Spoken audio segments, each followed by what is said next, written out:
1947 সালে আমরা যে স্বাধীনতা পেলাম সেটা কিসের ভিত্তিতে পেলাম?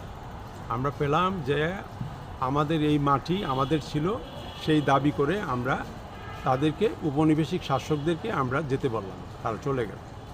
কিন্তু আমরা যে দেশটা শাসন করলাম সেটা কিসের ভিত্তিতে? আমাদের কি কোনো কনস্টিটিউশন ছিল? আমরা কি কোনো জনগণকে যে মালিকানা দিয়েছিলাম? মালিকানা কার অধীনে ছিল? গত ৭৭ বছর পাকিস্তানের বাংলাদেশের মালিকানা কার কাছে আছে? কিভাবে আমরা দেশ শাসন করেছি? এই প্রশ্নটাকেও করা উচিত না?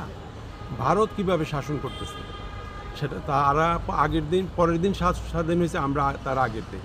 কিন্তু ভারত কীভাবে শাসন করতেছে দেশটা, তা কি আমাদের জানা উচিত না? তাদের একটা কনস্টিটিউশন আছে, কিন্তু আদৌ কি কনস্টিটিউশন ফলো করে তারা জনগণকে তাদের যে অধিকার, সেই অধিকার তারা দিয়েছে? যেহেতু জনগণকে তারা অধিকার দেয় নাই, সেহেতু তারা এবং আমরা সবাই এমনভাবে এই রাষ্ট্রটা চালাচ্ছি, এই দুইটা রাষ্ট্র, এখন বর্তমানে 3টি রাষ্ট্র, আমরা কিন্তু জনগণকে জনগণের অধিকার দেই।